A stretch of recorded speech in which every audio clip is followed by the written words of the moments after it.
বাংলার বুকে ইতিহাসের নীরব সাক্ষী পানাম নগর আজও দাঁড়িয়ে আছে। পানাম নগর গড়ে ওঠে সোনারগাঁওয়ে। ঈশা খানের সময় বাণিজ্য কেন্দ্র হিসেবে 15 শতকে প্রতিষ্ঠিত এই নগর ছিল মসলিন ও ব্যবসার প্রাণকেন্দ্র।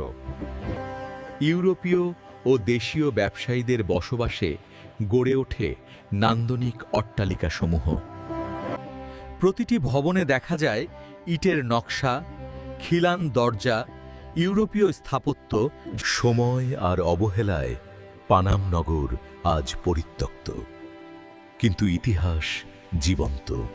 পানাম নগর আমাদের স্মরণ করায় হারানো ঐতিহ্য সংরক্ষণের দায়িত্ব আজও আমাদের কাঁধে বর্তায়। বন্ধুরা, এরকম নিত্য নতুন ভিডিও পেতে সাবস্ক্রাইব করুন, উপভোগ করুন দর্শনীয় স্থান সম্পর্কে। ধন্যবাদ।